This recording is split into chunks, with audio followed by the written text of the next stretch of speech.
পুজোর শপিং আর পুজোর শপিং যেন শেষই হচ্ছে না। না এইবারে শপিং তো আমার নিজের জন্য নয়, আমি যাচ্ছিলাম মায়ের সঙ্গে হেল্প করতে মায়ের শপিংয়ে। তো আমরা গিয়েছিলাম অদ্রিত শাড়ি ঘরে, যেটা গিরিশ মোড়ে রয়েছে।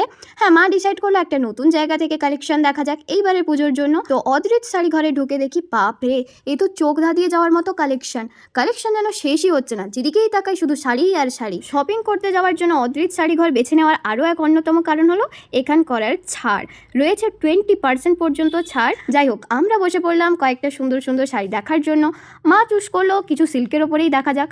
আর সত্যি বলতে প্রত্যেকটা কাজ, কালার এবং ডিজাইন থেকে শুরু করে কাপড়ের কোয়ালিটি সব কিছুই ছিল অত্যন্ত দুর্দান্ত। নিচের ফ্লোরে রয়েছে সমস্ত শাড়ির কালেকশন এবং ওপরের ফ্লোরে রয়েছে চুড়িদারের পিস থেকে শুরু করে স্পেশালি হ্যান্ডলুম শাড়ির কালেকশন। এছাড়া রয়েছে 3 পিস, 2 পিস, 1 পিস এবং বিভিন্ন ধরনের কোয়ার্ড সেট। তো ওপরের ফ্লোরে গিয়ে পৌঁছাতেই আমার চোখের সামনে পড়ে বিভিন্ন 3 পিসের সেট, যেগুলো দেখে তো আমার চোখ জাস্ট বড় বড় হয়ে গেছে। মনে হচ্ছিল কাশ পুজোর শপিং কমপ্লিট করার আগে যদি একবার এখানে এসে কালেকশন দেখে যেতাম। মায়ের দিকে তাকিয়ে 2-3 বার চোখ পিট করে মা আমার মনের কথাটা বুঝে গেল আর বললো একটা যখন পছন্দই হচ্ছে নিয়ে নে। তো আমি বেশি দেরি না করে আমার পছন্দের একটা 3 পিস স্যুট তুলে দিয়ে সোজা চলে যাই কাউন্টারে।